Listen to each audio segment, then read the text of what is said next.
Hi everyone, it's so great to hear you have such a lovely time with each other. I'm kind of a little reluctant to interrupt you, but I do want to welcome you to Indigenous Women and Women of Color Rise tonight. It's a real pleasure to have you all here. To begin, I'd like to acknowledge that we are gathered on Suquamish and Duwamish territory tonight. Our appreciations to those people. I'm Suzanne Jay. I'm a member of the Asian Women for Equality, and I'm co-hosting tonight with Sabah for Fertile Ground Institute. And what I'm going to do is just a few housekeeping things, very few, and then we'll move into our program for tonight. So the housekeeping is the bathroom is out this door and down the hall past the chairs, and then to your left. We're asking that you put your cell phones on silent, out of the way. Again, thank you for joining us to hear two powerful, amazing feminist voices.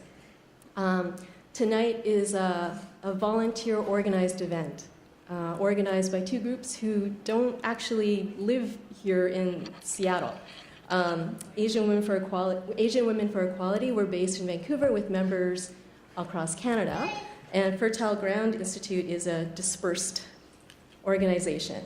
So it's been amazing to have so many people come forward to volunteer and to join us tonight. We started organizing about 6 months ago, and we're both grassroots organizations. Asian Women for Equality is a feminist group of Asian women from Japanese, Korean, Filipino, Chinese, Vietnamese, and more backgrounds. We work to advance Asian women's equality and position in society, and with the ultimate goal of achieving women's liberation. We're really happy to bring this evening of celebration, and we're really happy to center Indigenous women and women of color, because we see our fates as being tied together. We are working for women's liberation, which is going to benefit women, children, and men, ultimately. So I was really looking forward to introducing you to a good friend of mine, Cherry Smiley, tonight. But she isn't able to come. She had a family emergency, and I talked to her on the phone just before everybody started coming in. She's quite sad to miss you, and she sends you her best wishes, and she really wishes she could be here, but her family needs her right now. So we're all disappointed, and we are trying to do the next best thing. So we are actually going to show you some of Cherry's work. You'll get to see her and hear her voice, and we'll show you two videos of Cherry presenting on issues that she is passionate about. And we want you to get a sense of her and the importance of her work, and especially as we, in particular in Canada, we're struggling to acknowledge and come to grips with the abomination, really, of potentially thousands of Indigenous women going missing or murdered from communities across the country. Cherry Smiley is of Thompson Nation. Cherry Smiley's background is of the Thompson Nation in the southern interior of British Columbia of Canada, and the Navajo Nation in southwest United States. She is a working class woman. While she completed her fine arts degree, she was a member of a feminist collective where she answered the phone to raped women, to battered women, to incested and sexually harassed women, and offered them support, comfort, and a political analysis and concrete help. She has gone on to work for the Native Women's Association of Canada, and she was an active member of the Aboriginal Women's Action Network in Canada, which is an organization that continues to be one of the most radical voices, uncompromisingly feminist, and leadership on issues of Indigenous women's rights and freedoms. Cheri continues her activism as a PhD student at Concordia University in Montreal. She's one of only 15 people selected for something called a Trudeau Scholarship. The name Trudeau will sound familiar to you because it's the Prime Minister of our country, his family's foundation, selected her as one of the outstanding people whose voices and scholarship they wanted to support. And of course, she is not content to be acknowledged by people in power. She is actually a disruptor and continues to be a disruptor. And so that is the focus of her work. True to her commitment to feminist liberation, her work, which we'd hope to show you some of that tonight, her work is to develop a film that centers the voices and experiences of Indigenous women, and dealing specifically with the impact of male violence, interconnected with the historical and contemporary colonization experience. But, and I really can't do much justice to describing her work or the need for it right now. And we hope that at some point in the future we'll be able to show you her work and introduce her to you in person. So, what we're going to do now is show you two short videos. This first one is from a presentation that she made when she was representing the Native Women's Association to an inquiry, a consultation in Ottawa. And I'll start that and let her introduce herself. Inviting me to be here today. Thank you. Oh, I'm not so good at this. Willing to listen and learn. And great. Thank you so much for inviting me to be here today. Thank you all for coming. I know it's early, but it's an important issue, so it's good to see so many people out, interested, willing to listen and learn and share. So I'd like to recognize the territories, the Algonquin territories that we're on. So my name is Cherry Smiley. I come from the Nlaka'pamux or Thompson Nation, and that's in Nicola Valley in the interior of British Columbia. I'm from the Diné or Navajo Nation from the southwestern United States. And I'm currently employed at NWAC, but have worked for the last 7 years at a transition house for battered women and children in Vancouver and at a rape crisis center, and also do other work here and there related to the sexual exploitation of Aboriginal women and girls. NWAC is the national voice of Aboriginal women in Canada, founded on the collective goal to enhance, promote, and foster the social, economic, cultural, and political well-being of First Nation and Métis women within First Nation, Métis, and Canadian societies. So the organization was founded in 1974, and NWAC's membership consists of a network of Native women's organizations across Canada in every province and territory. So 10 minutes, and it's always quick to condense 500 plus years of colonialism into 10 minutes. But so I'm going to kind of bring it back just a little bit. Sometimes I think we talk a lot about colonialism and patriarchy and all these types of systems, but sometimes it's good to just name them. So I'm going to start with a definition. So I have a definition here of colonialism from the study titled Prostitution of Indigenous Women, Sex Inequality, and the Colonization of Canada's First Nations Women, which was 2005. So in this article, it defines colonialism as a process that includes geographic incursion, sociocultural dislocation, the establishment of external political control and economic dispossession, the provision of low-level social services, and ultimately the creation of ideological formulations around race and skin color, which position the colonizers at a higher evolutionary level than the colonized. So we could kind of consider in some ways the Columbus discovery of America as the kind of beginning of colonialism here in Canada and in the United States as well, in this North America at any rate.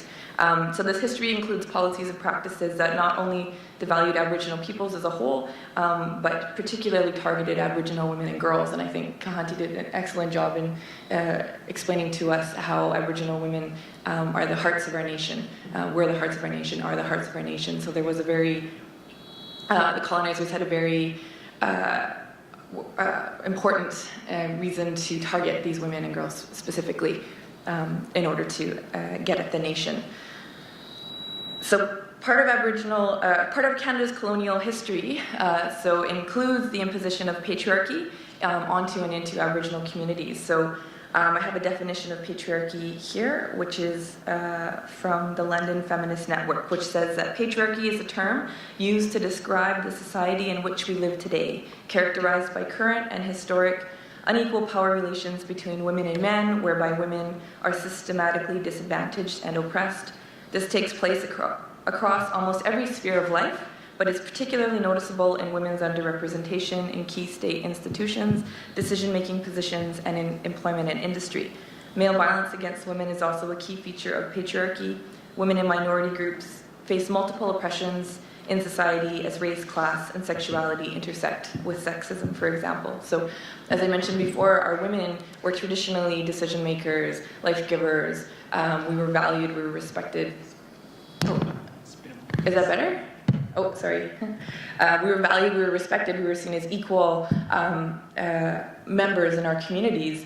And with the colonization of Canada, the imposition of policies and practices, they imposed patriarchy into our communities, where men were then seen as being more valuable than women and girls. So we see this evidence of patriarchy today everywhere. It's so everywhere that we have a hard time kind of teasing it out, I think, sometimes. So we see it popular culture, media, music, the hypersexualization of women, and especially today girls, younger and younger girls. Advertising, you turn on the internet. I mean, even in the movie that came out in February, 50 Shades of Grey, kind of really tried to romanticize an abusive relationship. So it's so embedded in our culture. So how much time do I have? A few minutes? Okay. So I think that there's a lot of, so some of these policies and practices that work to devalue Aboriginal women and thereby Aboriginal communities was the residential schools, which Kahanti mentioned very briefly. It's important to note that the residential schools impacted the transmission of culture from grandmother to mother to daughter. And they had serious, and we're beginning to learn now as a society, these serious impacts on Aboriginal communities. But I think one of the things that we don't look at so much is the impacts that the residential schools had on non-Aboriginal Canadians. So what did residential schools teach non-Aboriginal Canadians? Well, they taught them that Aboriginal people are worthless, that we have no value, that we are unable to make decisions for ourselves. So the residential schools impacted and taught, provided an education as well to non-Aboriginal people, and we really need to look at undoing that learned behavior, re-educating people about who we are as Aboriginal peoples in Canada today. And I think the other important note is that the last residential school in Canada closed in 1996. So we're not talking about something that happened in the past. Colonialism is not something that happened in the past, it's something that's ongoing today and continues today. So what's important to understand about the world that we live in today is one, unfortunately, that's based on patriarchal and colonial policies and practices that value men over women and non-Aboriginal peoples over Aboriginal peoples. So in this way, Aboriginal women and girls are facing the double bind of discrimination and violence based both on our gender and on our race. So NWAC has done a lot of work on the issue of missing and murdered Aboriginal women and girls, and I guess these two things tie in. I guess I'm kind of reinforcing Kahanti's presentation in that these images and these ideas are very powerful. So I think sometimes we think, oh, it's just a picture, oh, it's just words on the internet. But no, these are both reflect and reinforce the values that our society has today. So when you set up Aboriginal women and girls to be seen as worthless, as valueless, when you objectify them, hypersexualize them, it then becomes easier for men to perpetrate violence against them, whether it be domestic violence, murder, prostitution, all of these types of things. So NWAC has done a lot of work on this issue through the Sisters in Spirit campaign to help to bring this issue, along with many other community groups, family members, this issue of the missing and murdered Aboriginal women to the forefront. So I think I have to skip ahead. It's okay. Because I don't want to take up too much time, because I know all of these other women experts here have so much to teach. So we need to remember that we're living in a country that has been shaped by colonialism and patriarchy, and that the issue of the missing and murdered Aboriginal women is kind of the end point on this continuum of violence that Aboriginal women face so disproportionately over our lives. So we're talking incest, domestic violence, sexual assault, stranger violence. So Aboriginal women are more likely to be attacked by strangers.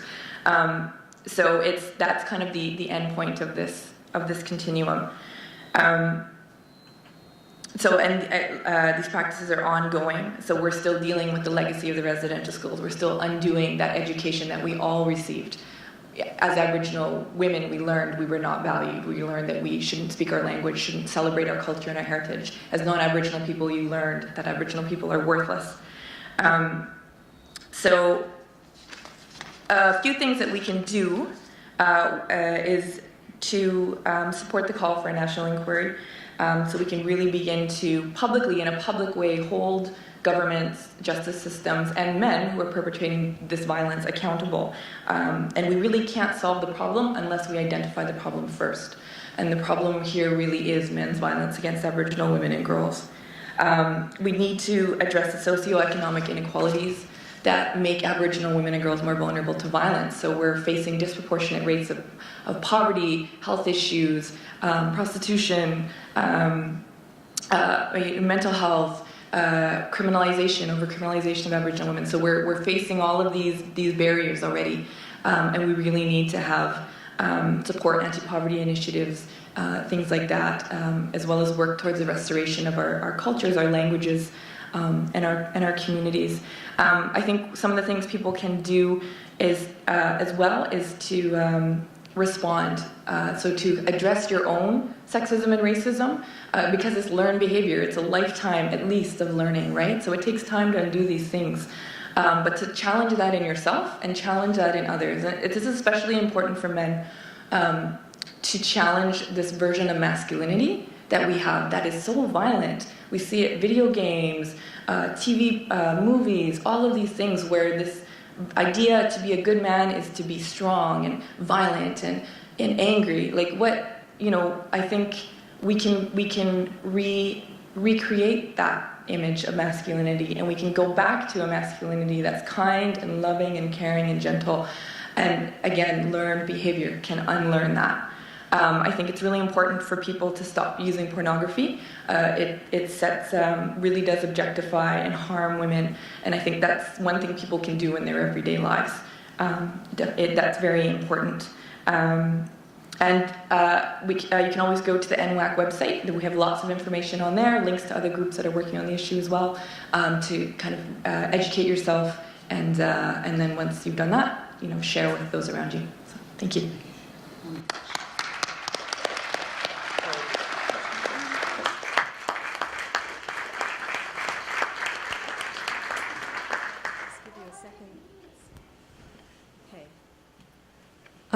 Okay, so just give you a second to catch your breath after that. She's a fast talker. And I'm going to get to the next video. This next one is, this next video was Cheri presenting during the 58th United Nations Commission on the Status of Women in New York. What happens often is feminists, women are not invited to the table for these discussions, or particularly grassroots organizations. Sometimes it's left to the larger NGOs, and quite often the message is diluted by the time it gets to that top. So one of the strategies that feminists will take on is to organize an alternate or a side event that complements and gives a longer amount of time for the organizations, the advocates, to actually present their case. So this is an example of that.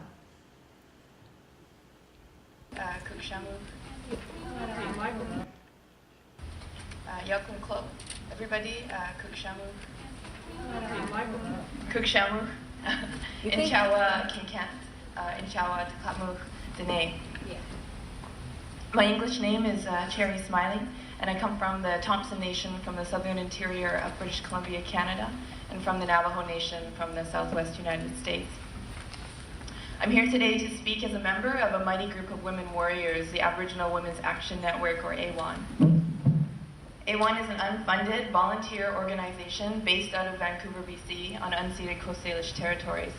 We are a group of Aboriginal women from many nations that share common experiences as Native women and that share an analysis of prostitution as inherently racist, a tool of colonization, and a form of violence against women.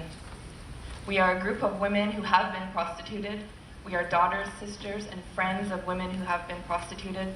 And we are women who have never been prostituted, but who accept the responsibility to speak out for and with those women we know and love, and those women we don't know and love who are being harmed as we speak.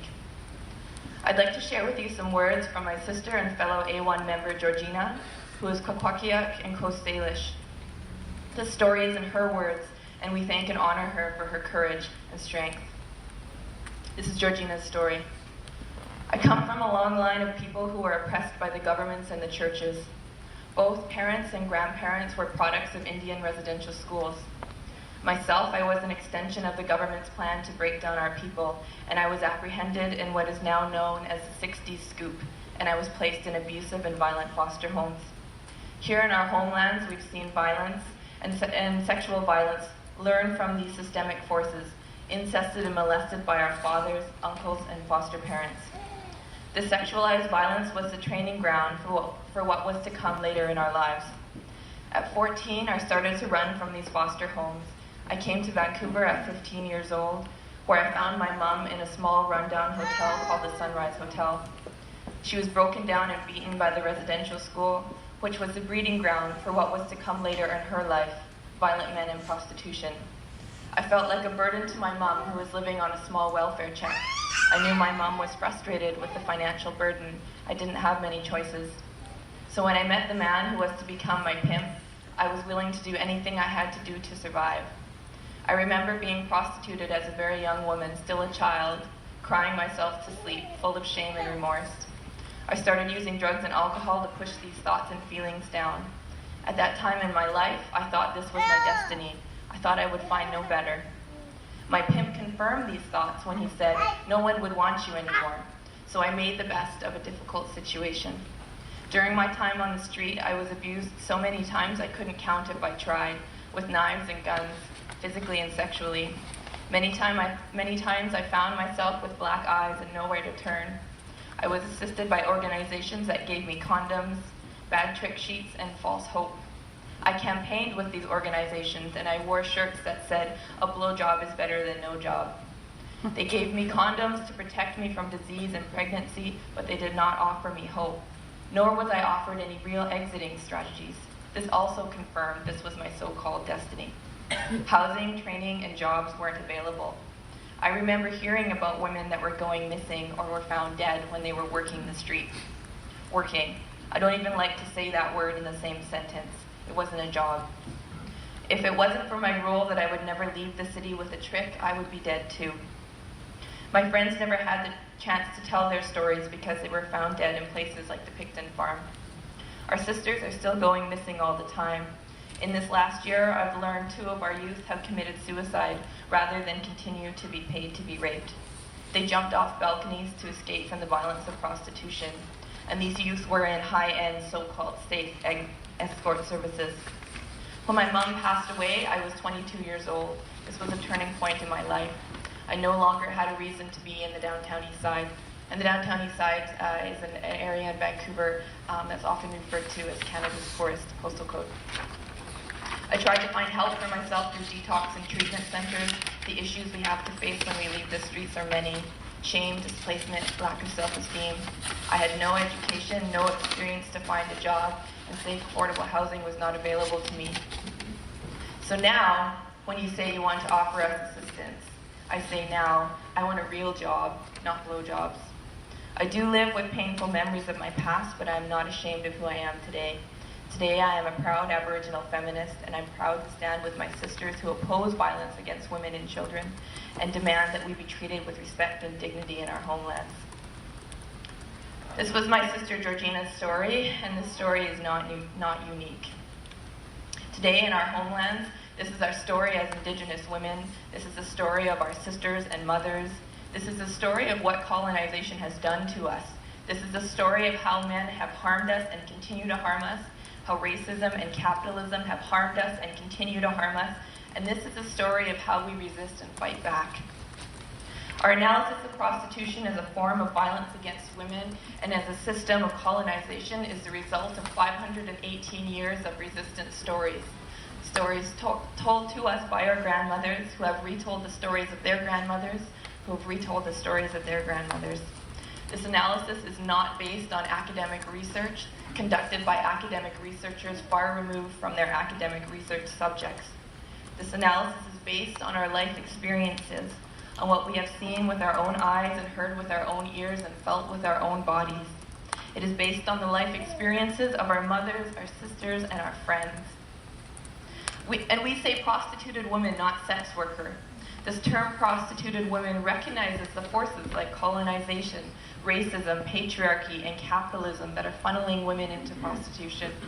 The male demand for access to the bodies of women and girls creates and fuels the market that allows pimps, brothel owners, and traffickers to profit off our backs.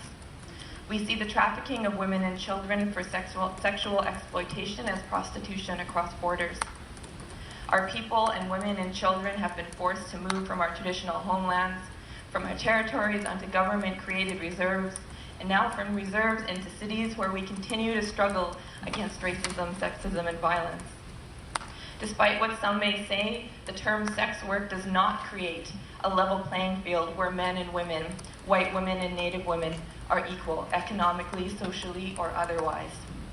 Sex work silences the experiences and knowledge of Native women and attempts to hide the real truth, the inequality and hatred that funnels women and girls into a capitalist system of prostitution that puts profit first at any cost, that puts men and their interests first at any cost.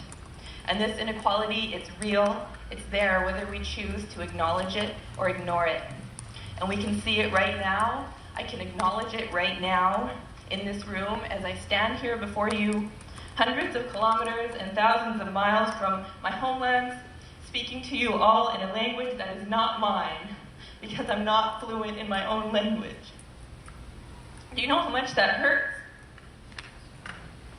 I stand here speaking to you in English as a product of residential school, and I stand before you having to ask you to please consider my life and my knowledge, and my mother's life and my mother's knowledge as something that is valuable. In Vancouver, Aboriginal women are overrepresented in street prostitution. We know this is no accident, this is not a coincidence, this is not because Aboriginal women and girls like to be raped by strangers for money more than white women. Aboriginal women are being prostituted in such high numbers because the racist, patriarchal, capitalist colonizers have created systems like the Canadian government, the reserve system, the church, the foster care system, and the education system that devalue us as Aboriginal women and work to further exploit our lands and resources. These systems create conditions where Aboriginal women and girls struggle against and in a society that has been trying for the past 518 years to exterminate us. These systems attempt to funnel our mothers and sisters into the institution of prostitution so we can be raped, harmed, and murdered systematically by men. Our lands and children have been stolen. We have been forcibly removed from our territories and corralled onto reservations, into residential schools and foster homes. Our languages, cultures, and traditions have been outlawed, and we have been legislated wards of the state, all in attempts to take control and exploit what rightfully belongs to us. The system of prostitution is just another addition to this list. There are some people out there, mostly men, mostly white men, who profit from the sex industry that want to legitimate prostitution as work. They say, never mind the overwhelming rates of physical violence, Johns are just good guys that are lonely. They say, never mind the verbal abuse that happens with every trick. They say, never mind the women that go missing as if these women just disappear into thin air. Never mind the amount of prostituted women murdered by tricks. Never mind the average age of entry is 14 years old. Never mind because they are Aboriginal women and we do not care what happens to them. The idea that the harm in prostitution can somehow be reduced by total decriminalization or legalization is completely untrue. As my sister says, prostitution is not a health issue.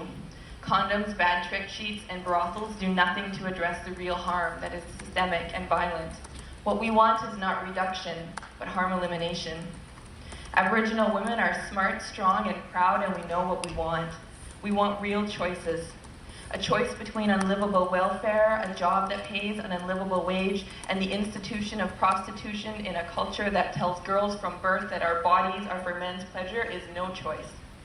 We want men to make better choices, because the systems that work to oppress all women and the systems that oppress Native women in particular are created and sustained by individual men who have the ability to make choices not to buy a woman's body, not to rape, not to murder, not to watch pornography. We want people to educate themselves about the Nordic model of prostitution law, and we want you to support that model. We want a collective definition of freedom. We want you to know that your freedom is tied to ours, and ours to yours. As Indigenous women, we want to live in a world where women can walk down the street day or night without the fear of rape, a world where women can be safe in their homes, a world where women have safe and adequate homes to house themselves and their children, a world where women have no fear that their children will be stolen from them. We want a world where women and girls have all the food and clothing they need, a world where men take responsibility for their children and treat women with the respect we deserve. We want a world where Aboriginal women are listened to and recognized and respected, a world where Aboriginal women have the opportunity and means to grow old, a world where we can learn and speak our languages, a world where our territories and homelands are recognized and respected as such.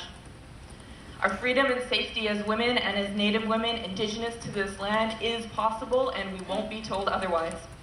We are women who have survived over 580 years of attempted genocide, and we know what we want. And what we want is an end to prostitution.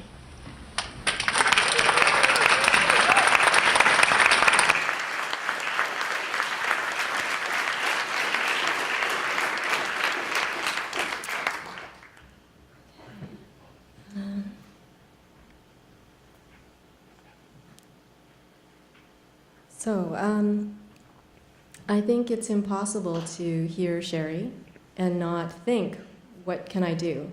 Not start to search for ways to become involved, to support and fight for the world that she's describing, and that we also are trying to create.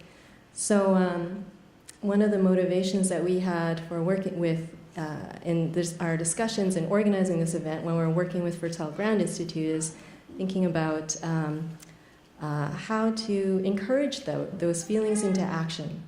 And so at the end of tonight, we'll be proposing some ideas to you about how to get involved or how to activate if you are not already. Just going to put up this slide, and then I'm going to hand things over to Saba. I can just get this slide to work.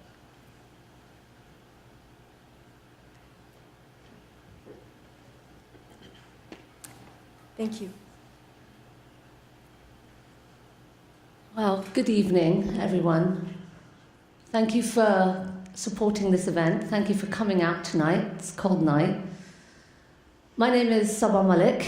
I am with the board of Fertile Ground Environmental Institute. We focus on political and ecological education, but more than that, one of the things that we really do like to do is to bring different organizations together that have seemingly disparate issues which we recognize are connected at the root. We would like to see a lot more collaborations, a lot more coalitions. Whether we're involved in them or not is not really important to us. We want to get people plugged in, and as Suzanne mentioned afterwards, after this event, we met with a few local organizations this afternoon, and there's a number of ways that people can help those organizations, and I don't just mean donations or money, which is always helpful, but I mean actual things that you can do for them. It is my very great pleasure to introduce one of my favorite writers and speakers, She might even be my favorite.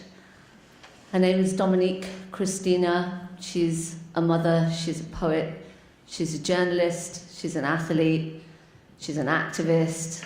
She's all-round amazing, incredible, badass. I love her work.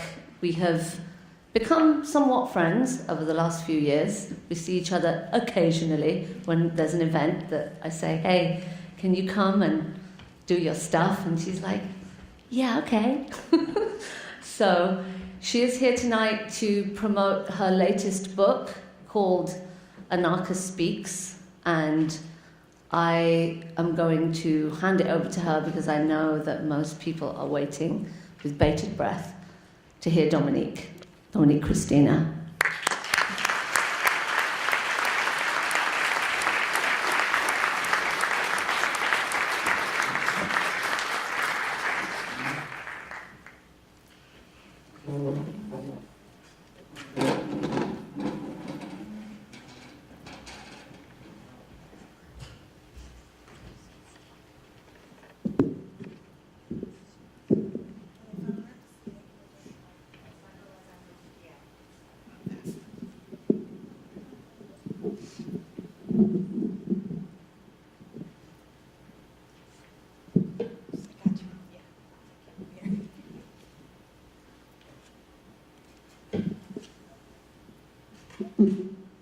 Thank you.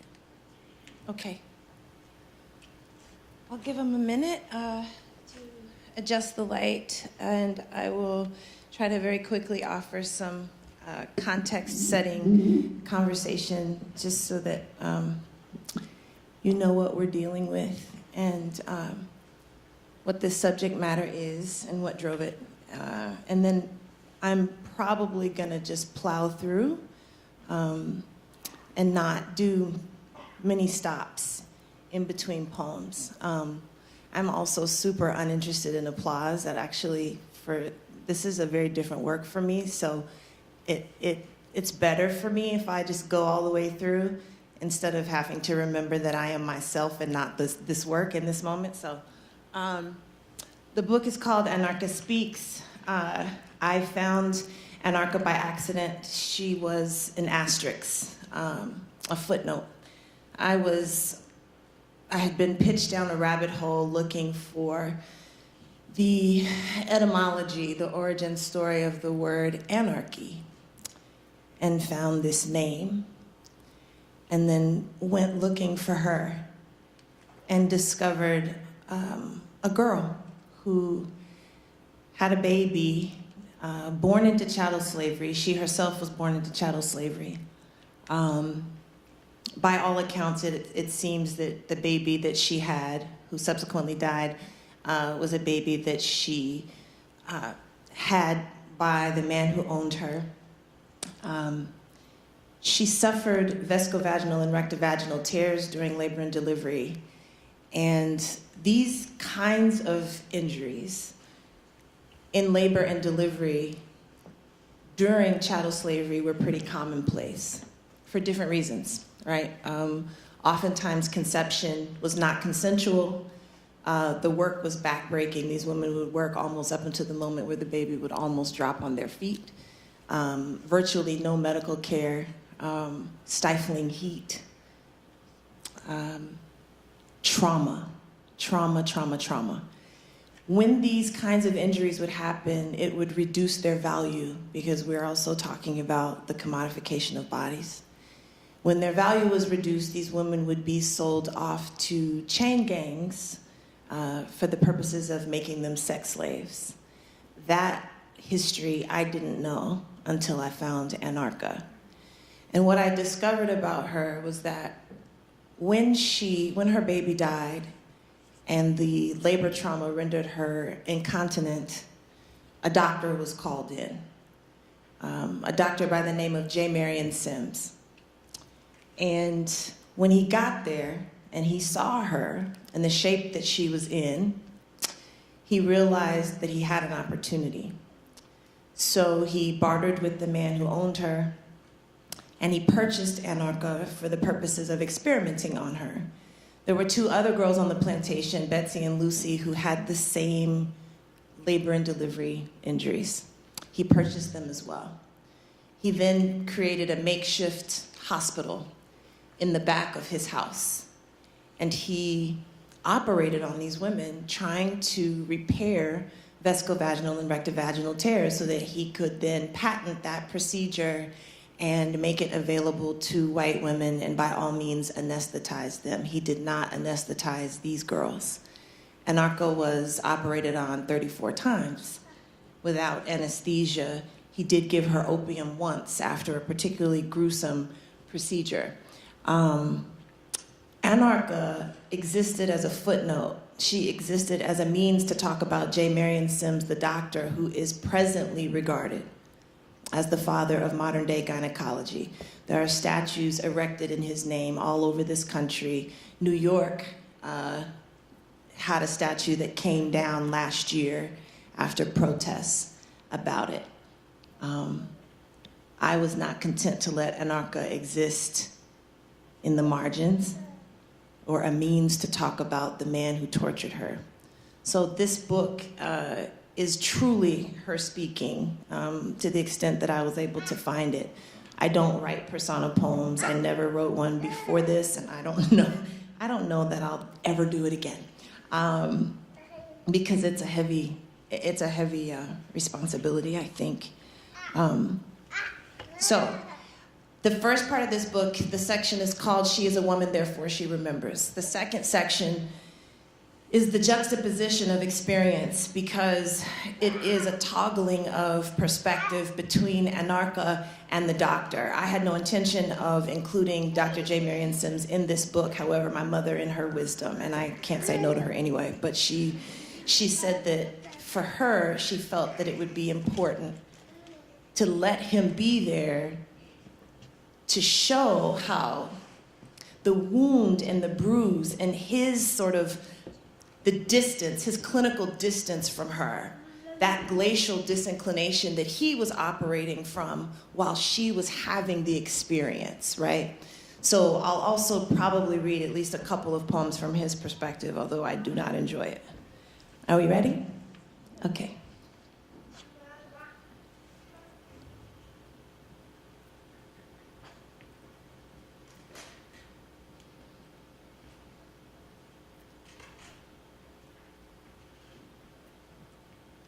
Ghosts I got.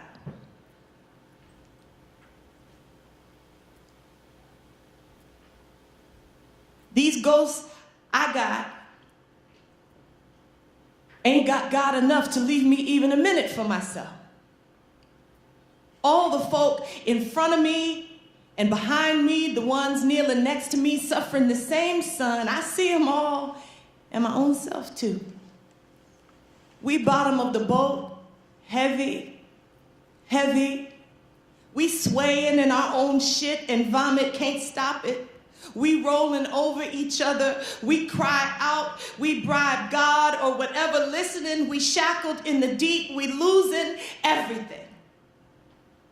These ghosts I got like to remember, like to wallop me, won't let none of it leave. I turn against myself, can't find my own feet under all this mud, all these graves, all that ocean trying to know me. I say, get off me. But nothing gets lighter. I bottom of the boat, heavy, heavy. I drowning, always. I floating, and flailing and losing my prayers. These ghosts I got too many names, too many tongues. I'm dizzy from listening to them all.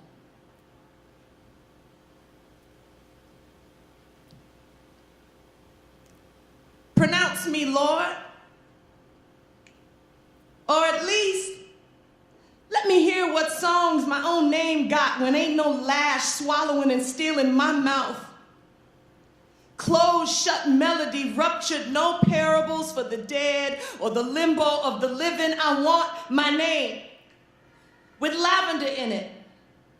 A noonday dance to call out the palm wine, the sugar, the hunger in my blood. I want my mama to see me. Hurricane these chains, these knotted joints. Want her to see me right, see me possible, see me pushing up from myself. I ain't never seen a sunrise without a body in it. I just want my name. My name, Lord. One long dream of daylight. I should have known heaven first. Not this house of stone and religion to die in every day. The midwife say my baby gonna stay long enough in my belly for the leaves to change. Wish he knew how to stay put or get gone. Wish he knew not to come. Wish he knew I can't be his mama and keep my hands. I should have got heaven first. Some far off, not here pasture with feathers and sky and men with smiling faces, no powder burns, no welted backs churned yellow from the sun, from the heat. I would have liked to know me as myself. I'm big with a son and bruised with hell that don't leave just because you call on Jesus. But you know, when I get there, trouble gonna be out of sight. I mean something magic. Something smiling and big with the kind of sorcery I'm glad to be undone by. Oh heaven, you must be sweet, cause massa can't find you. No sweet by and by for the lash man and all the nastiness he got. When I get there, I'm gonna sit right down and raise my knees, clap these hands, shout till the moon splits. Oh heaven, you got space for me. A spare room for a phantom. I've been hungry so long, famine my only song. I split by an ocean, I torn up by longing. When I get to heaven, to that great big house in the sky, I mean to look God dead in the face, show him my scars, my vacant heart, this blood corsage, and ask him why.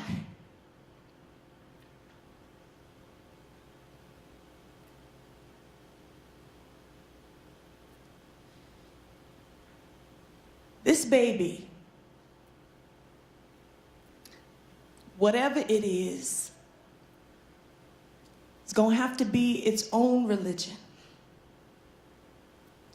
You see that bird yonder, imitating spring?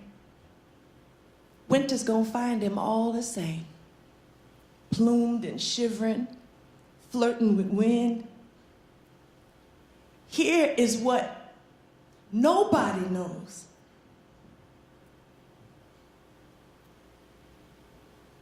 I ain't never loved nothing. Not one thing. Not the morning, because that's an axe blade. Not the night, because that's a murder. Not the river, because it ain't deep enough. Not the folk I bleed with, because they the same ruin. Not tomorrow or today or my own dumb will, because it's the noose round my neck most days. That bird is imitating spring, looking for its own religion. This baby, whatever it is, this baby gonna learn. I wingless and loving, never.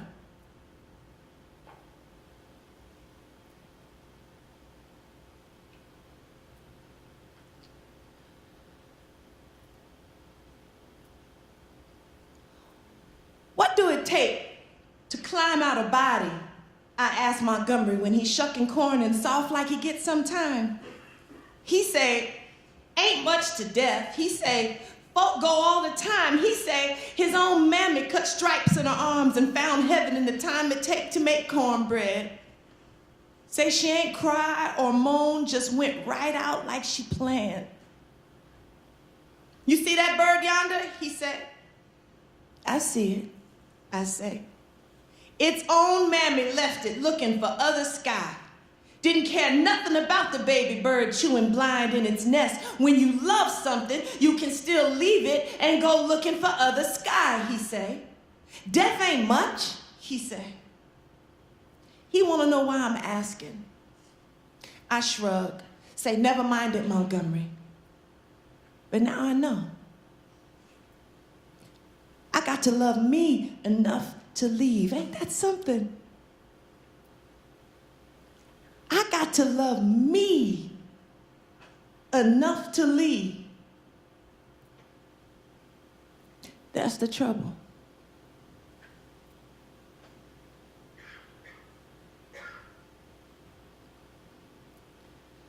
This poem's called Danger on the Other Side. It's about the mythology that often was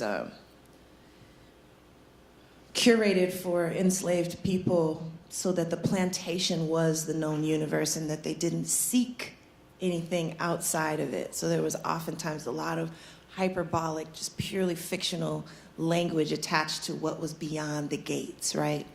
And enslaved folk believed it. When folk run off from massa, ain't no God to keep them from every havoc that ever was. That's the danger, you know, about hunger and wanting something for yourself. I know it. All this time, I know it. One gal say, hell is on the other side of that gate. Say she heard about wolves keeping watch and a woman in the woods with a hex from not belonging to no place. Say she lived like animals do, cause ain't no massa, so she liable for all her own sorrow. Another gal say, massa keeping us safe from junk men, you know, just waiting to catch a woman on her own, to bleed her and make her to do any awful thing they think up. She say, we better off with massa, cause at least he churched. She say, the other side of the gate is a hurt you don't want to know about. She say, God want it like it is. She say, ain't no winning against what God want. And I think, God keep me embalmed, unmoving. God of the padlock, God of the lash, God of the bit and noose. Who he answered to, huh? Who?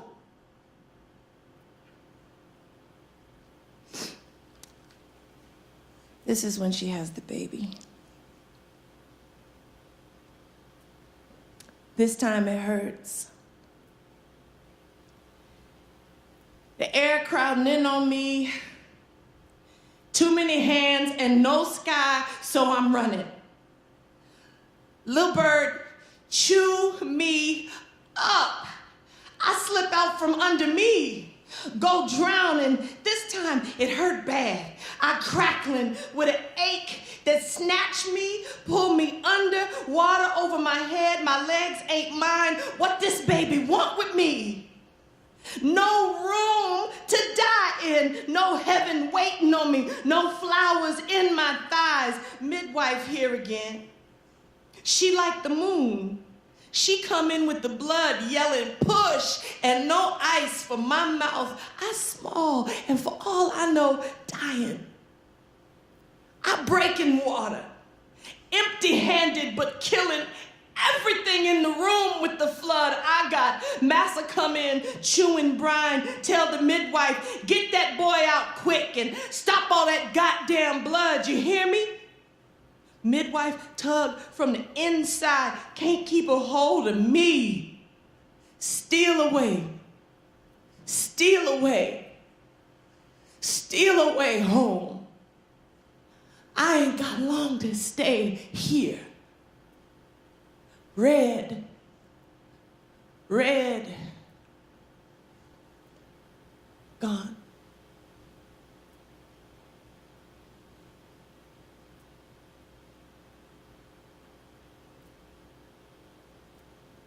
the drowned boy, call him John. Y'all remember to catch everything if he gone. I mean, if he really gone, don't leave me with nothing.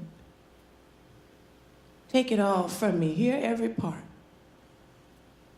I can't keep a drowned boy in me, I guess, so take it all from me. Let the wind decide what to do with his bones.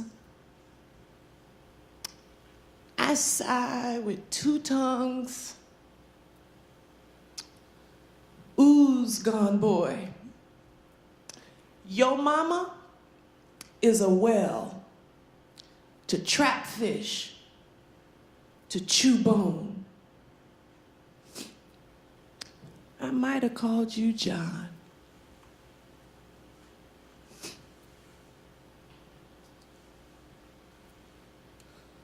Marion Sims, the doctor.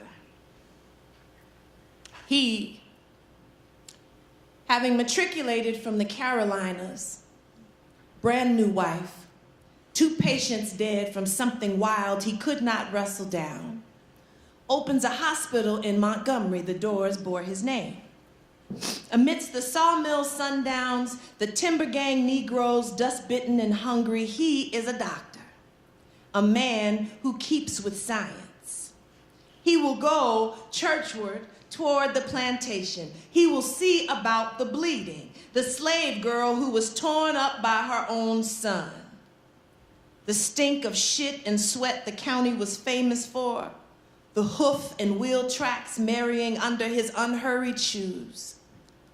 A thick gall when he sees her, he swallows it down.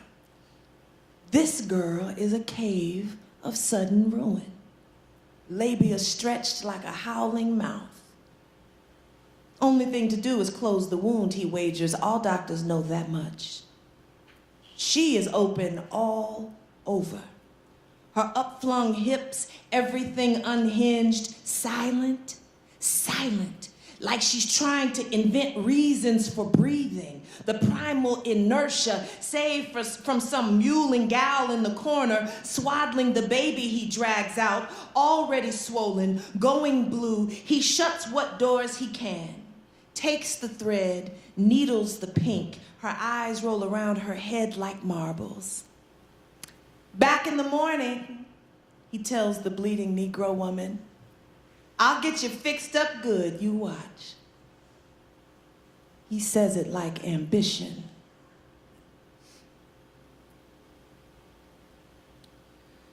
Okay, so now, the doctor has decided to purchase Anarcha. And she is having the experience of taking inventory. This is the only place that she has ever known. And now she's leaving. Anarcha will leave in the morning. Seem like now, I'm really looking at the big house, seeing it like I ain't been here this whole time.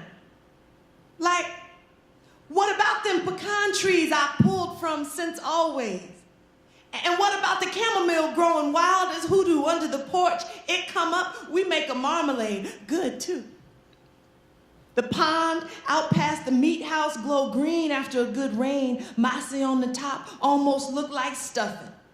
Montgomery get crawfish from it sometime. Ooh, we eat and it feel like Christmas. You know, on Christmas, the missus be in good spirits.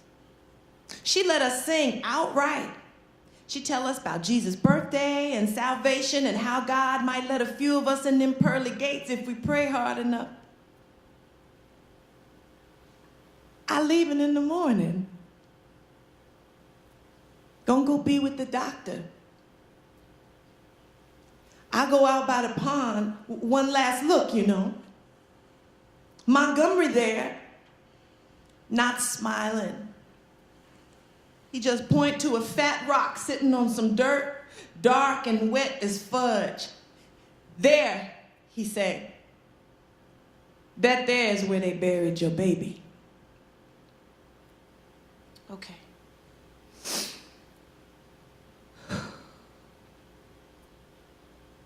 I halfway there. This is the juxtaposition of experience, section 2. Blood misbehaves. One surgery as Dr. Sims sees it. The complication with the Negro is how robust they are. They confuse you with their bleeding, a trick of sorts. A siren from the inside, but then you notice they are holding on. Filled with a wild vigor, something perhaps the jungle bequeathed. I'll teach them to quiet the blood. The girl, too willful with it. Robust though, this one. She can take so much more. Blood misbehaves, one surgery as Anarcha sees it. New big house, new missus, Lucy and Betsy in the wagon with me. The doctor want us to himself. He vexed we can't shut up the piss, the blood, and me. Like a dog, panting ugly, make me shame, steam coming thick from under my dress. We get there. Sycamore trees leaning from rot. Few sad cows, back legs pink and hairless, mules, chickens, pigs, barn need paint but big. Doctor don't do slaving like regular folk. He built soft, like something young. He don't yell much, always reading. Put his fingers in you like nothing. Push on your stomach, make you squat, then write it down. We in the barn, learning how mourning happens with this new Dr. Massa. Then he say, Anarcha, you go first. And just like that, I coming out my dress like always, figuring my knees out and how to survive them when they use like feet. Betsy and Lucy next, they know it, so they forget their necks, sail their eyes away from me. Coming apart, it ain't funny, but I see what I must look like from here. Black and swollen, horizontal to the world, like a line drawn in sand, you know hurt coming soon. Dr. Massa poking me hard. I hunched, I heaving, I just a river for him to drown in. He get mad, I got so much. He see now. Blood always misbehave.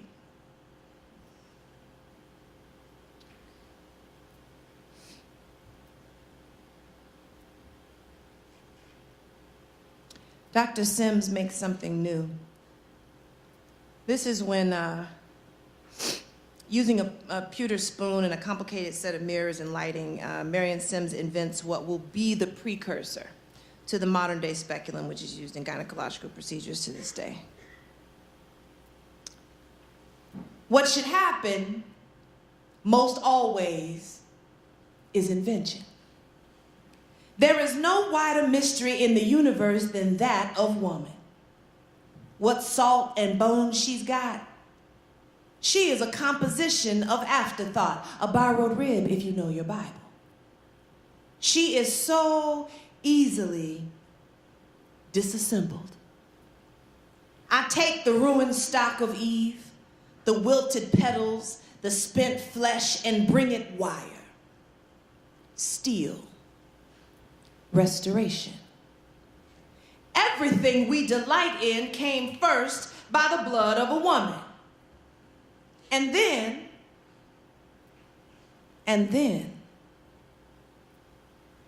iron and what men do after.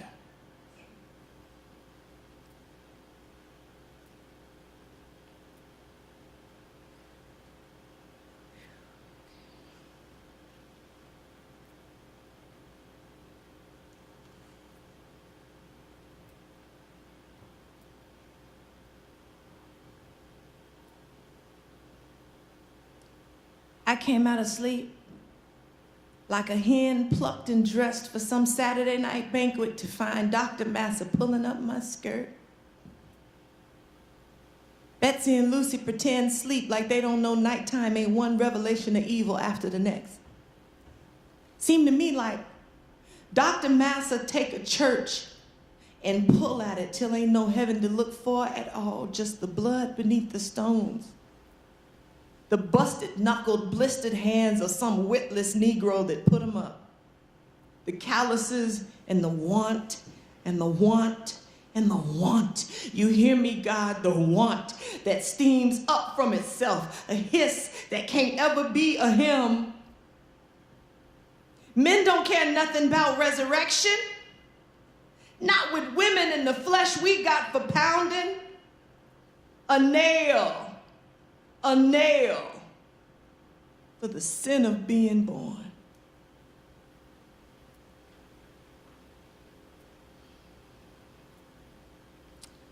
Dr. Sims comes clean. When fierce with science and strategy, a man, a doctor, beset with a certain vigor and interest in fleshly arithmetic, the insistent ritual of skin and bone, an awful marriage indeed. For what God would make so flimsy a mask? Should there not be some sturdier place to encase the soul? That elusive centerpiece of personhood, that stone which mocks good reason, I am not ordinary. There's a great stir in me, a heavy-handed ambition. To feed it is all there is, to be my own answered prayer, to lift the accursed nature of woman.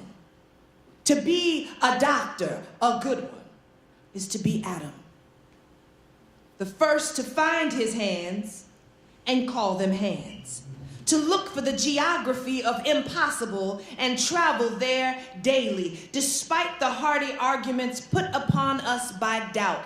Ah, this, that Adam breathed in. The ones God neither loves nor envies. We are the same, he and I, two engineers of flesh who stare down the blood, dumb our eyes to piteous howl and please in the advancement of our own autobiography. What is a doctor but a God? We both seek our names on everything. You will know by who has lived, and you will know by who has died that we were here.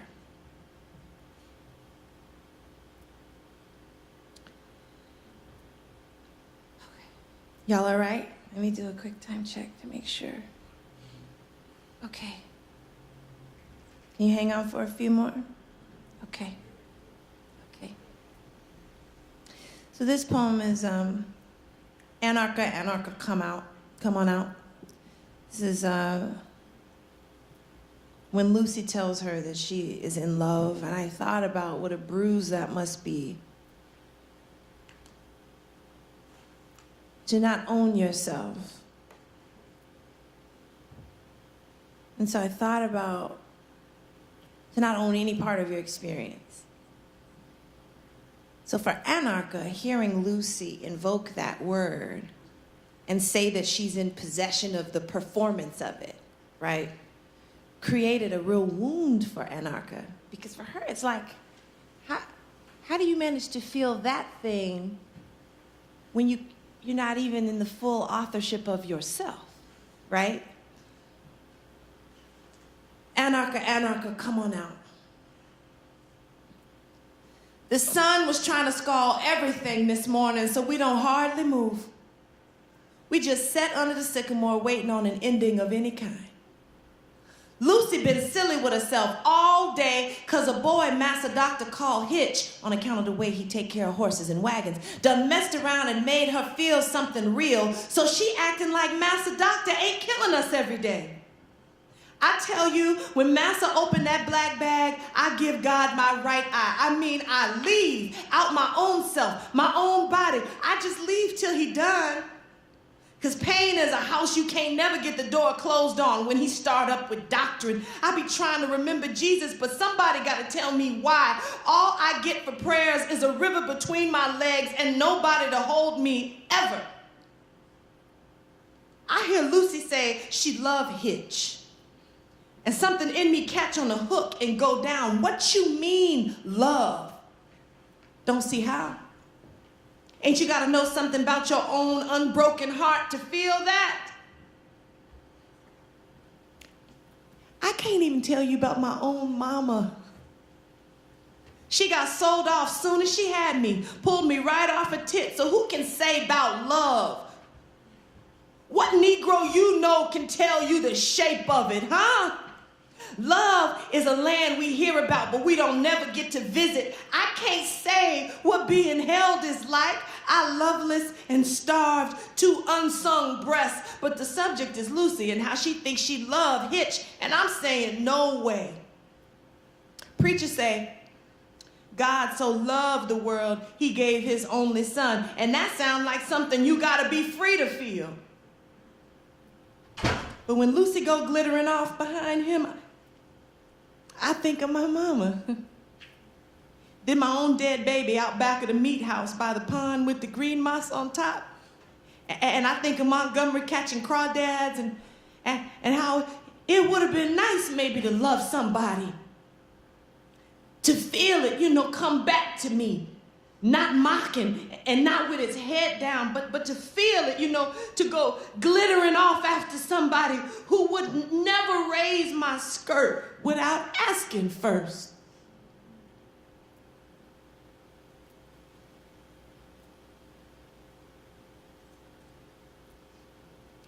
Something no bigger than a whimper got in me where I couldn't reach it or lay it flat.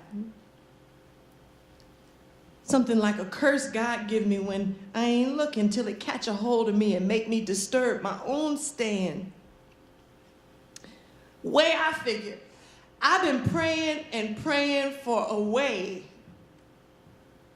Some kind of redemption carved out for a nigger woman with a busted womb, a gone baby, and the spill of him cluttering up my insides, praying for God, for anybody to snatch me out this hot and put some light on me for always. But ain't nobody showed up. And now I think about that time it got so dry, the crops was curling in on themselves, going brown with rot, and how we prayed for rain day in and out we prayed. And when it came, it was an over-answered prayer. The fields was flooded, water in every row. Black clouds seemed like they was mocking all of us, looking up with sorrowful faces. We looking up because we ain't understanding the nature of prayer or anything calling itself God. And I be wondering now if freedom is like that flood, smothering everything inside it. I'm thinking that's what an answered prayer looks like, a flood and God or something like it, mocking you in the way you ask for it.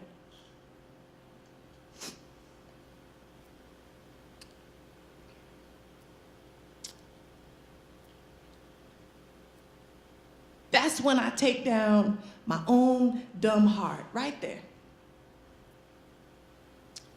When Master Doctors say, I a mule with a few more miles left to a slaver that stopped by for water on his way to someplace, right there. When Master Doctor looked right past the way I hurt to say, she a tough old gal, can take a mighty licking, right there, I scoop out the little bit of woman left and let her ghosted bones litter the creek bed. Not enough of her left even for remembering. That's best. No baby, busted womb, blood and shit, and Master Doctor's prayerlessness. What I gotta do to get out of myself, huh? What I gotta do to jump this here body? Tell me quick. I'm listening. I'm ready.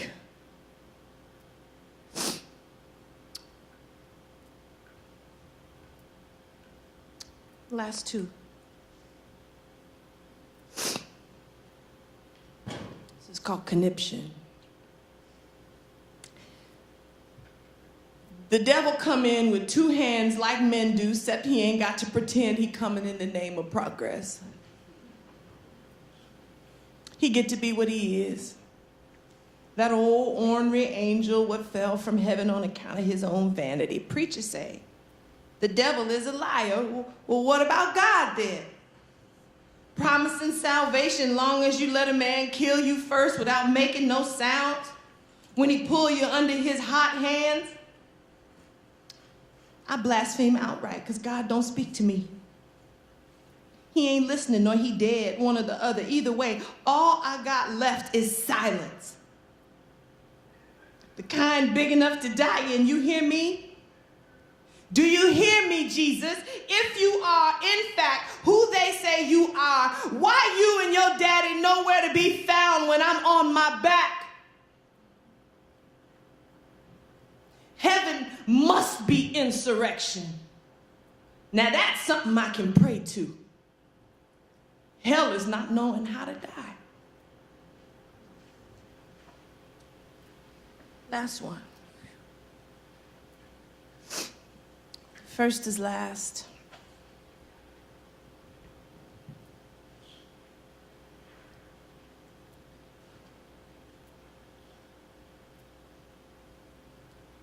Sun came up again this morning like something raw and full of itself. And me.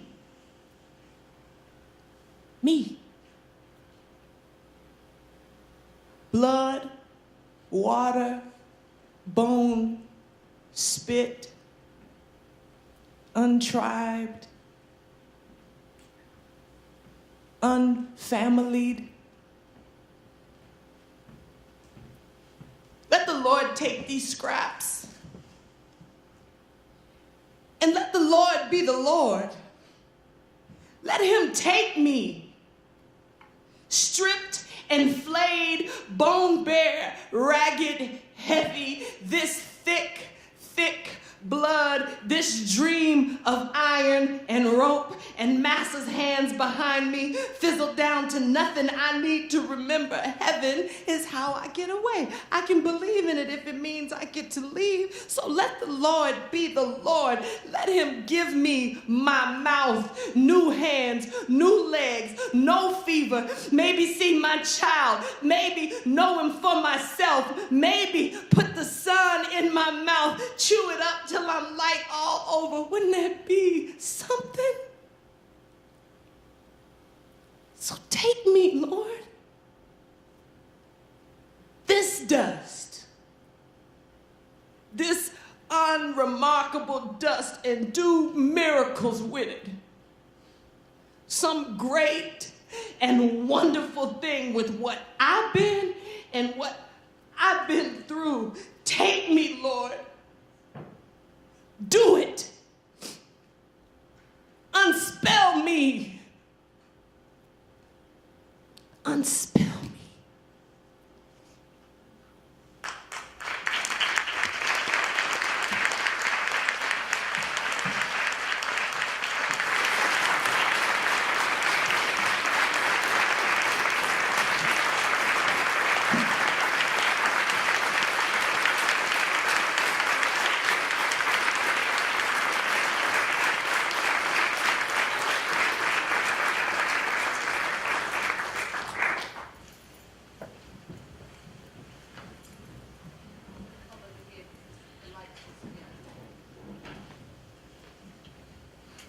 How is everyone? Yeah, it's such important subjects, heavy, definitely. So originally we had thought that Dominique would do a book signing. Unfortunately, the books ended up in Georgia because of the airline. So we can't do that. But she's very kindly agreed to do a talk back. But Suzanne, do you want to come and... I want to take this chance to thank Asian Women's Coalition for Equality for partnering with us on this event. I think it was a really important event to do on this day, which is International Women's Day. And I'm proud and honoured that they wanted to collaborate with us. I'm very proud and honoured that Dominique agreed to be here, because I know how busy she is with promoting her new book. We also want to take the chance, some of the women and the organisations we met with this morning, could you stand up if you're here? Yeah, where are you?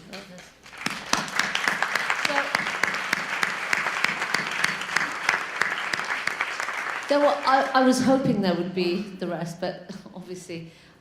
We have, where shall we do the, do you want to say a little bit? Okay, so we have some volunteer opportunities, and we also have the contact for the different organizations that we met with, as well as, did you have it? I'm going to put up our contact information.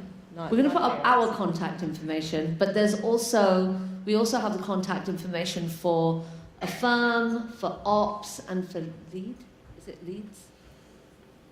The LEAD program? Is that right? Okay. Great work, like on the ground, like right there, frontline work.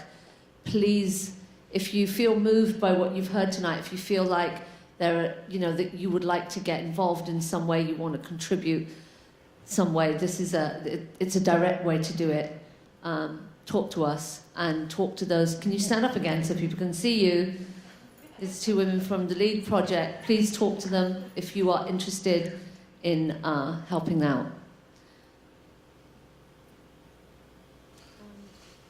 I don't have much more to add, other than, of course, Asian Women for Equality is pretty pleased and really... That ideology was pervasive, and she was unfortunately seeming to prove it to him. She was sustaining injuries that she should not have technically been able to. So in his notes, I found her. I found the girl that was doing all of that bleeding, all of that suffering, and doing so quietly, which was its own wound for me. In his notes, he talked about that. Whereas these other girls did a lot of shrieking and crying and moaning and wailing and passing out and going into shock and all of that, Anarcha didn't. So it wasn't just that she was negotiating the wound, but she was doing so silently. So it put me in a particular place, which I guess lends itself to the second part of your question, how do you get in her shoes? It was really tough for me. Persona is tricky because it's all projection.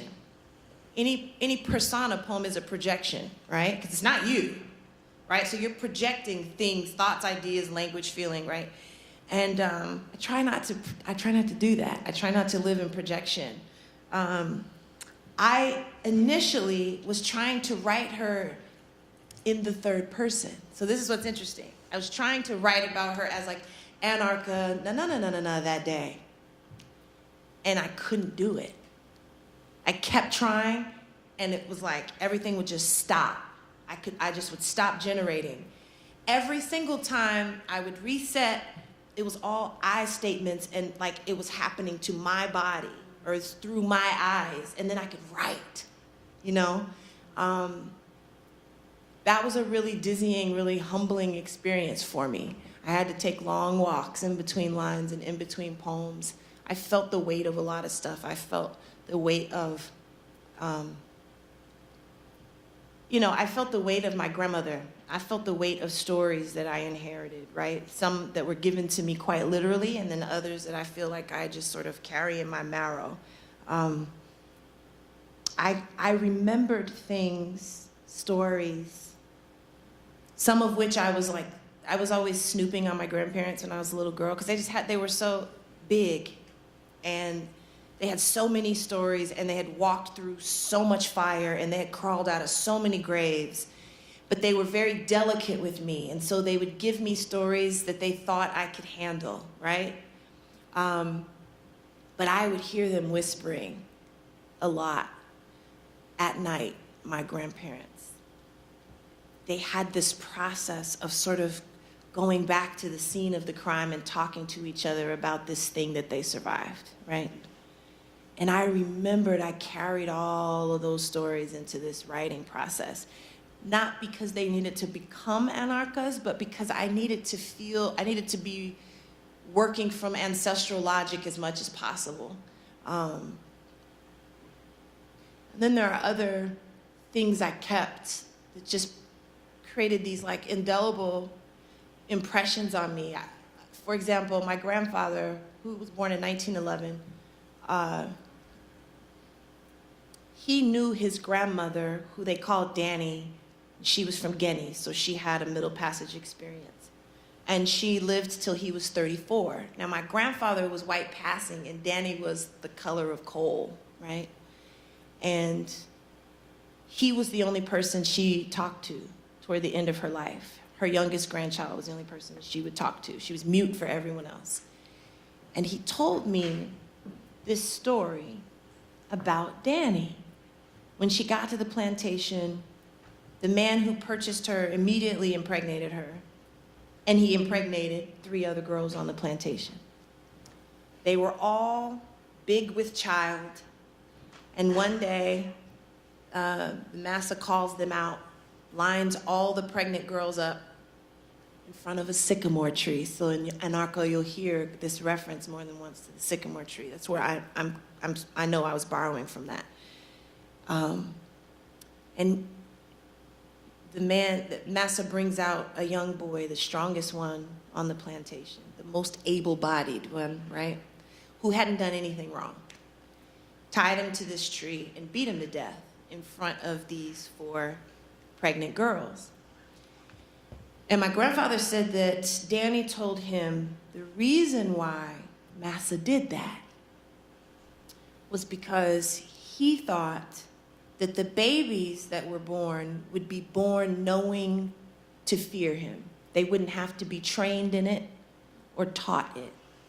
They would inherit their mother's fear and trauma and be born with that encoded in their DNA, which apparently was a fairly common practice of having these pregnant enslaved girls witness trauma so that their babies were more colonized, right? I was holding on to all of those stories while I was writing Anarcha. And I found myself like, I would think a thing, but it was like, that's my grandmother talking. So I kind of move her to the side, like, thank you, now step over here. And then I'd think another thing, and it's like, no, that's Mama Lizzie, thank you, but come over here, you know? And then I'd think another thing, and it would just keep happening. It was like this scaffolded thing until this thing I thought didn't belong to anybody I knew. And then I was like, maybe that's her, you know? So, but it was a process. Yeah. Yep, yep. Anybody? Yep.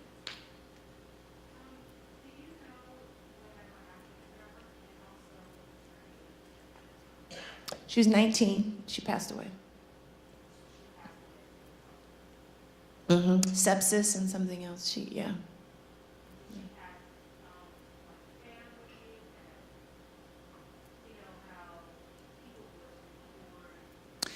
Oh, I got you. In the census, no. Her mother had been sold off. She was in another plantation, so I had that reference. Anarcha was singular, as far as we can tell, as was her name. Nobody else with that name in the census, just her. And I don't know why they named her that. Yeah. Yep. In your introduction, you said you usually use this kind of poetry with a heavy responsibility of it. Yeah, I just, you know, I own my blood, my body, my language, my experiences. I own all of that. I'm a really deliberate person with the language that I curate and what stories I offer and which ones I don't. And I'm very grounded. I've got both feet on the ground in terms of my process as a writer, writing as myself, speaking as myself. I'm very grounded in all of that. But Anarcha is different because I am not her. and she is not me. And I don't want to get it wrong. I feel a really heavy responsibility to her and to all of them, all of the people who preceded me. I feel a really heavy responsibility to that. And I don't want to, it's so tricky because I've gone through all of these different, incarnations in my life where, I romanticized and everyone was a gladiator and a king and a queen and conquering and holy and supernatural and impossible. And then I've had other iterations where all I felt was the bleeding that they did and the bruising, and almost felt like everyone was history's bad luck accident, and that in order to talk about anything ancestral was like the same thing as saying I'm going to go to a murder scene. I'm going, I got to go behind the caution tape. And I've gone through all of that, and what I'm clear on is I borrow bone and blood from somebody really, really supernatural, but I don't know them. I don't know their name. I don't know what language they spoke. I don't know what their spiritual traditions were, I don't have any of that data, but I know that they were supernatural and seismic and impossible, because I could not be here if it were not so, because there were so many people who died. You know what I mean? Before they even had the opportunity to pick cotton, there were so many people who died. I'm the evidence of somebody in the dark, on their backs, chained head to foot, not knowing where they were going or why they were going. Not even being able to necessarily ask, have you seen my mother? Have you seen my father? Have you seen my grandfather? Have you seen my sister? Because I'm Mende, and he's Hausa, and he's Igbo, and we don't speak the same language. So I don't even have language to be able to say things like, help me, or this hurts, or are you okay? I don't have any of that. I'm just bleeding in the dark for at least 30 days on my back, and my back is breaking open on those planks underneath me, because the boat is the boat riding the Atlantic. And I know that menses and vomit and shit and sweat and piss, it's collecting into a paste underneath us all, and that is filling the sores in our backs, and a whole lot of people died, you know what I mean? And a whole lot of people starved themselves on that ship, and a whole lot of people went overboard, and a whole lot of people suicided themselves. And I am here because I came from somebody who didn't. That's what I know. Like, that's what I can attach myself to. So I feel such a profound responsibility to them. You know what I mean? It's heavy for me. I don't want to get it wrong. I want to honor them in all of it. All of their imperfections, their fragility, all of it. Because it's a really nuanced thing for me. I know for sure that in the same way that I just talked about how seismic and supernatural they were, I know that at some point, whoever got to shore could not have been a fully functioning human being. There's no way, right? And all of that intergenerational trauma and the things we normalize, the tiny devastations and the large ones, the big everyday crucifixions, all that stuff that just become our normal. So when I think about them and I speak about them and I write about them, the them I borrow bone and blood from and the them I don't, I just want to honor the fullness of who they were and their weight, you know? That's what I mean. It's just a heavy, heavy thing for me. It's heavy for me, too, if I'm writing about someone in the third person. I've written about Emmett Till. It's heavy. I've written about 4 little girls who were, blasted in the 16th Street Baptist Church. That's heavy, right? But it held a very specific weight to be trying to speak for her. That held a very, very real weight for me. So I really wanted to do it right. And it took a lot out of me. So again, it's one of those things where I don't know when I would ever circle back. It would have to be like, God would have to be like that for me. Because otherwise, my probably will not be doing that. I'm grateful though. Like I'm very grateful for the process and for the experience. You know, it felt like voodoo. It felt like witchcraft. It did. It felt like conjure for real. Because I still, even now, there are pauses I take in the reading because I'm like, oh, it's almost like I'm looking at it for the first time because I'm, oh, did I say that? Don't remember saying that. And that's my experience of that book, is that I read it and it's not me. I don't know who, I hope it's her, but it's not me. Yeah. Yeah, thank you. Just-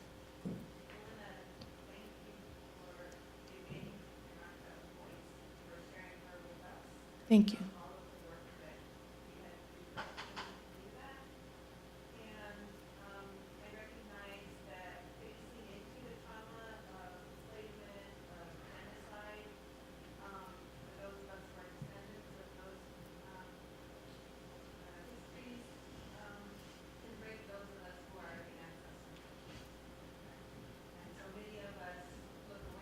Mm-hmm, mm-hmm. And certainly don't know these people and I'm wondering, what are the practices that you have developed to heal yourself and keep yourself whole in order to be able to do this? You know that question follows me everywhere I go. Are y'all worried about me? It does. It does. I clearly have to have a better answer for this question. I'm not good at any traditional definition or understanding of self-care, okay? So all the shit that people say, like, you know, I'm gonna get a pedicure today and then followed by a bubbling avocado mask to reduce my pores, and then I thought I might sit outside. That stuff, I don't feel proximal to that process. But let me say this. I'm not a model for self-care, like, so don't follow me. Like, this is not, I'm not advising. I'm not a model for it. There's a lot of tension for me in that question, because intellectually, I get why I need to be better at those things. Like, I need to be better at taking care of myself, right? And I'm a smart enough individual, and I'm also a willful enough individual that if I decided it was important, I would do it, right? So then I have to go, so why don't I elect that for myself? Now, one of two things are happening there. Either I'm really evolved, and I've transcended needing to be comfortable or taken care of, and I don't, maybe, or my whole life has been about proving what I can hold. And my ideas about what is impressive about me are tied up in that. You know, like I feel like I am the most unkillable bitch on earth. I really do. And so because of that, but it means that I, like, you know, like bubble baths and the softening, there's some part of my nature, or maybe it's a wound. I really don't know. I'm stuck though in that interrogation. But some part of me resists that process. And I'm really trying to track it down, because I don't want to be performing from a wound. What I can tell you is the best I get to, or the closest I come to what I think you mean by how do I take care of myself. I play really hard, really loudly, really raucously, and really ridiculously with my 10-year-old son, right? Like, we get after it. We make dance videos, we have lip sync contests, we do it in public. We'll be in the produce aisle. It is not a problem. You know what I mean? I will 100% pop lock in the produce line. You know what I'm saying? I do that, and that brings me a lot of joy, and I feel really youthful and really possible, right, in that. My self-care process looks like really digging down and drilling down into who my daughter is now as a woman, you know, like not just this person that alchemized from my body, right? That relationship, she's 18. So like, you know, I've spent this whole year like trying to know her, you know? And it's been joyful. She's wonderful. Like separate and apart from being my kid, which is really fly. Like I dig her. I would hang out with her even if I didn't make her, which is dope, because we don't always feel like that. I don't have that expectation. You know what I'm saying? Her twin is a trip. So, you know, but I'm just saying, like, I've done that, and I feel really joyful in that. It has made me more aware of my own womanness. It's made me aware of her womanness. It's made me really grateful for our relationship and this friendship that we have, which I think is so holy. And it's a friendship that I have with my mama. So I feel like if that's an inheritance, if that's the legacy, that's wonderful, right? So that brings me joy. I don't know if that's necessarily, there's a correlation between that and self-care, but I'm trying. Okay. I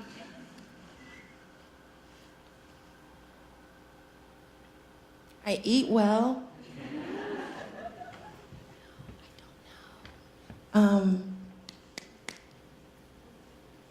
It's really tricky. It's almost like I can tell you the things I've given up that were really destructive.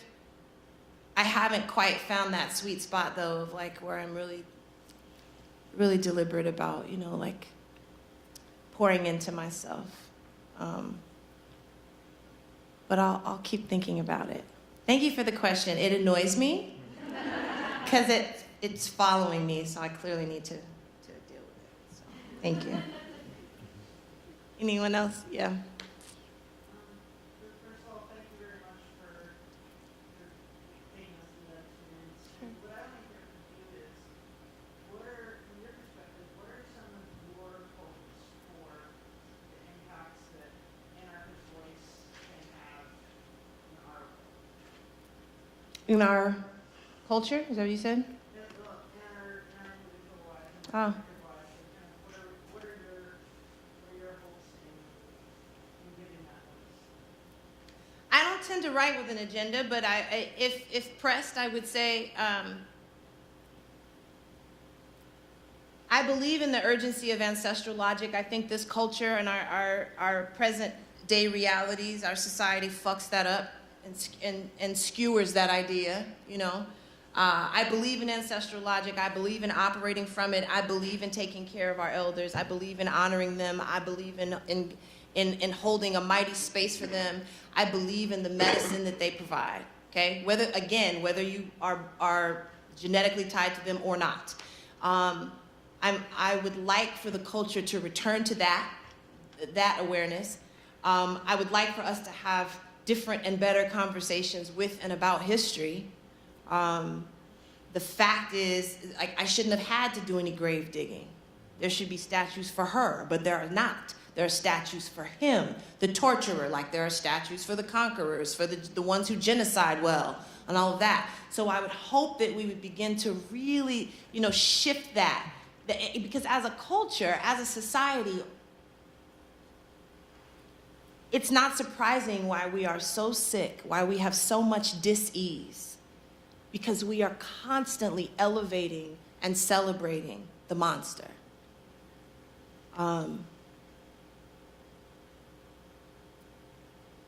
I would hope Anarcha does something to interrupt that or disrupt that process. For me, I would hope that those who are in possession of a body that has been asked to or forced into the margins, the bodies that have been commodified, the ones that have been experimented upon, the ones that have been denigrated, tortured, broken,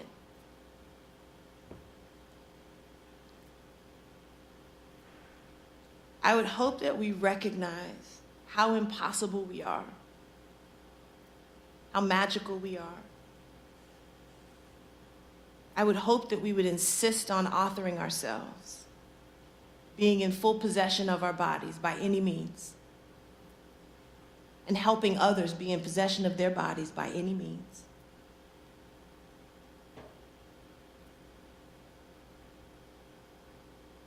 also, for me personally, it's shifted my sort of how I would romanticize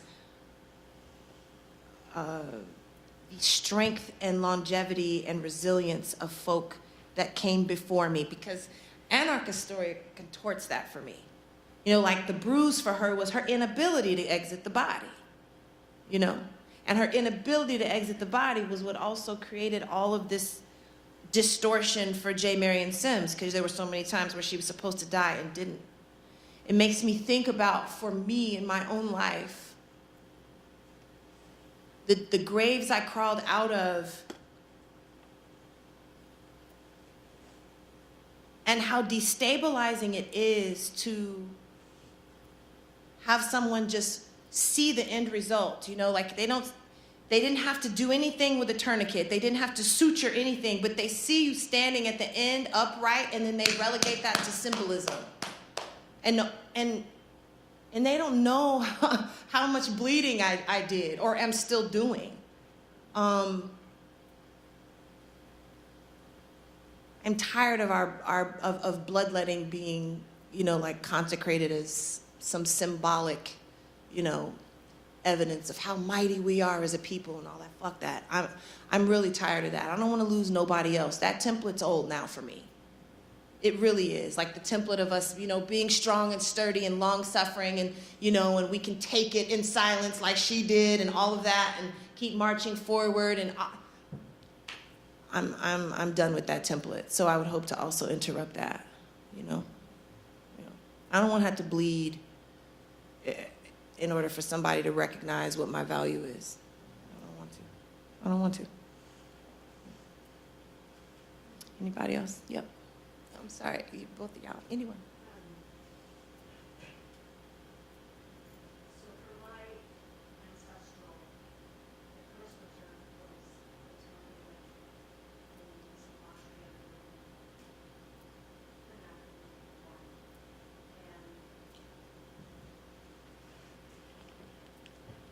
my grandmother used to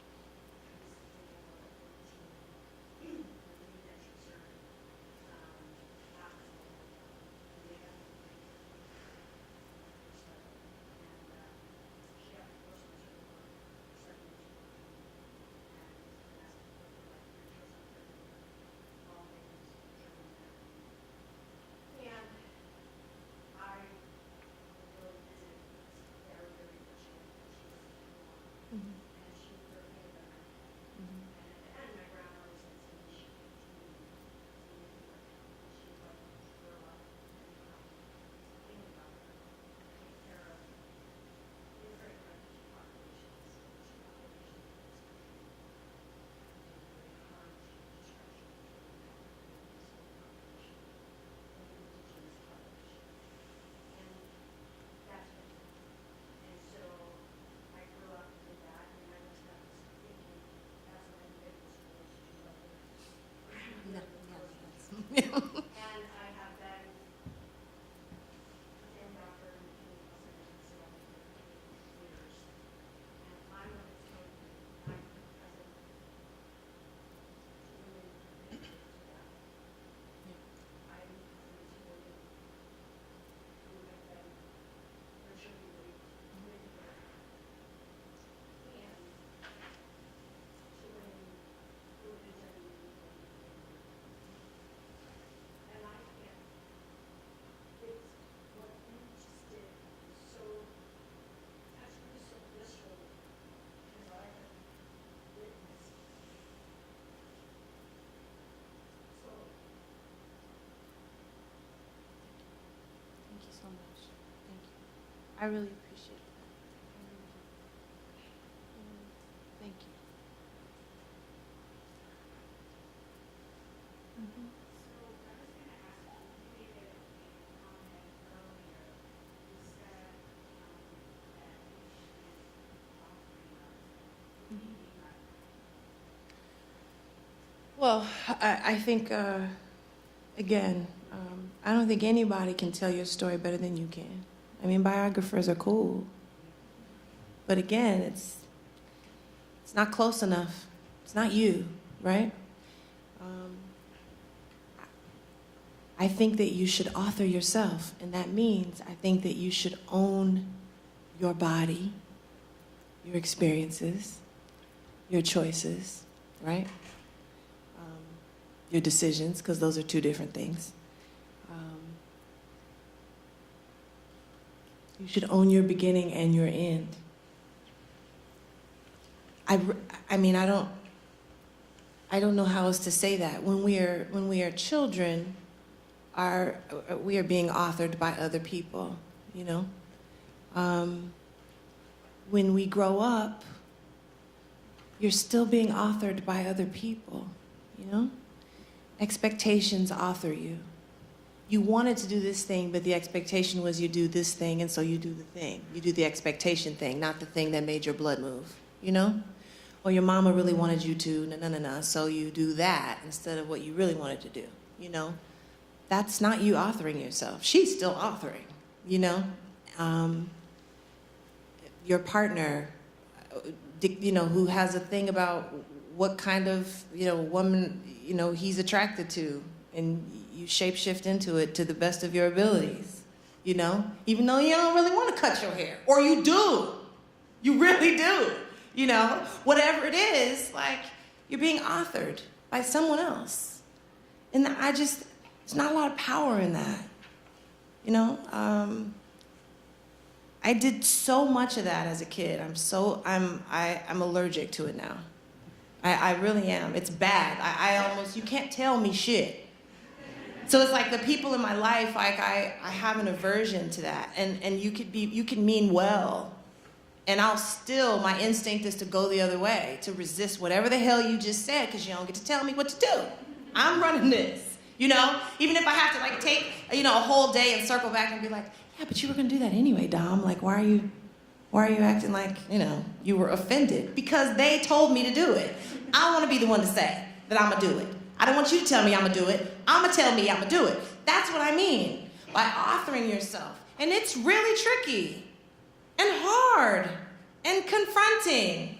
Because any opportunity you have, and you have an opportunity every second of every day to author yourself, but any moment you have where you are being commandeered or puppeteered or greatly influenced or any of that is a moment in which you have conceded your right to be the primary author.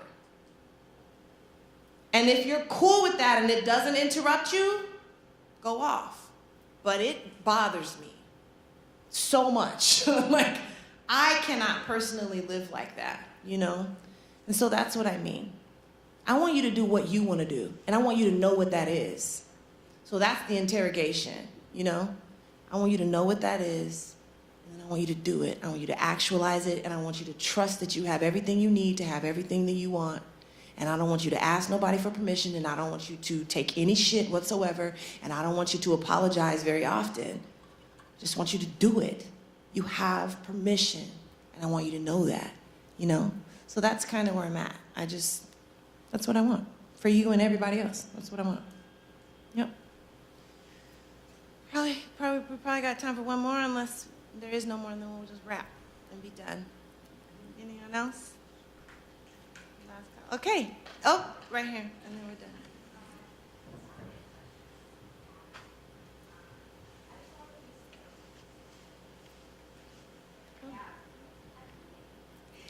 Wait a minute.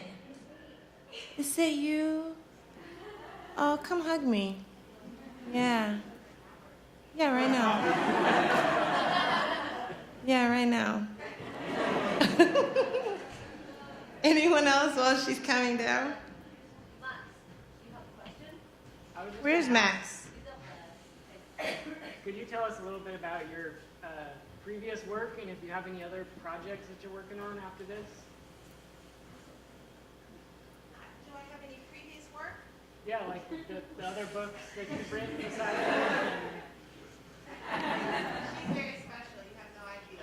She's a warrior for real, for real, for real. She really is. You have no. This is somebody who has been so willful about. Has been really, really willful about staying in her body.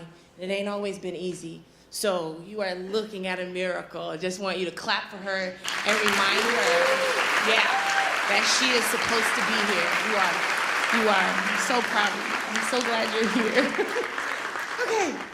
Okay, I'll talk to you in a minute. Okay, I have, Anarcha is my 4th book, so everything is findable online.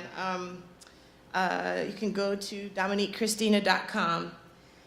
And if you do order a book, whatever it is, just leave me a personal note letting me know that you were in the building so I can personalize it to you before shipping it to you. The first 3 are obviously all me, like my, they're mine. It's my voice. The first book, The Bones, The Breaking, The Bomb, is very autobiographical. Lots and lots of poems about childhood and abuse and surviving that, and just sort of the skeletons that we keep and the days where you feel really God-walloped, right? And then the second book is incredibly political. That book is called They Are All Me, and it's largely social commentary. So you get poems about my period and poems called Karma, where I'm, asking for dictators to fall into a hellscape and, all that kind of stuff. And then the third book is This Is Woman's Work, which is largely exercises for women, women creatives. Each chapter opens with a poem. There are 23 archetypal women. Each archetype, a different archetype opens each chapter. And each chapter ends with a writing exercise. It was for me in response to a publisher asking me to try to curate language from what my writing process is, and realizing that I have like multiple personalities. And so there were times when I was creating from this archetypal energy. And there were times when I was creating from this particular archetypal energy. And they're all very, very different. The day that when you're the warrior woman, what you create from that space is very different from what you create when you're being the obedient woman, right? Very different. So that's what that is. And then Anarcha is the 4th. So did I do it? Did I answer? Did I do it? Did I say it, all the things? Okay. Thank you so much for coming.